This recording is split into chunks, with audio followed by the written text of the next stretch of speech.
I wonder about a different kind of guilt. And this is the guilt that comes from feeling happy in the midst of grief, suddenly recognizing maybe you think you're forgetting bits of, the person who's died, or you start moving on and you feel guilt over this.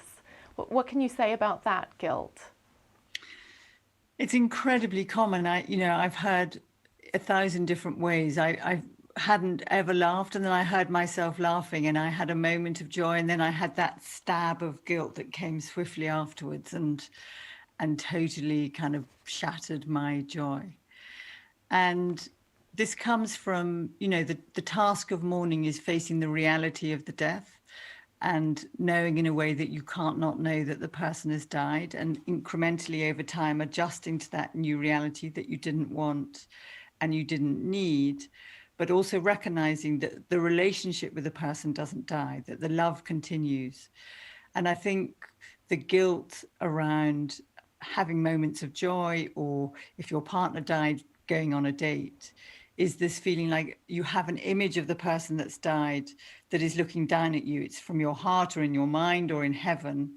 And you're, by being sad and demonstrating your loss, raging, stomping, feeling the pain, showing the pain, it feels like you're demonstrating to the person that's died, look, this is how bad I'm feeling. You can see I'm suffering. The level of my love for you is the level of my suffering for you. And I'm being loyal to you by demonstrating and living that suffering. And so there's this feeling of terrible guilt that somehow you've abandoned them or denied them or stopped loving them when you have moments of joy. And of course, as human beings, we're capable of multiple feelings, multiple relationships, and loving one person and growing a relationship with somebody else doesn't knock the other one out, and that we can hold deep sadness and deep joy at the same time. And I think often we have this very kind of bi-directional view of ourselves, that we want to be tidy and clear and straight. And one thing grief isn't is that it's messy, chaotic, contradictory, crazy making, and complex.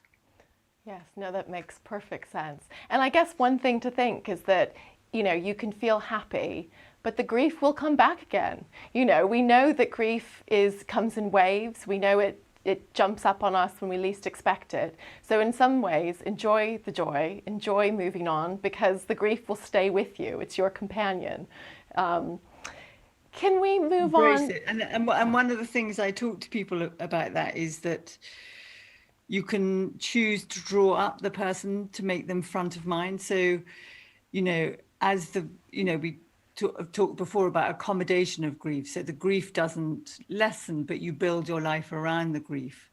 And as you adjust to this new reality and you find yourself having moments of joy or going with friends and laughing and engaging and embracing it, it's, as you say, it's your companion. So you put the person that you love at the back of your mind, and you don't lose them. You can choose at any point, even when you're having a nice time, to go and give yourself a few minutes and talk to the person that's died, bring them front of mind, give yourself self-compassion, them compassion and love, and, kind of remind yourself and them, because the relationship, you never stop talking to them.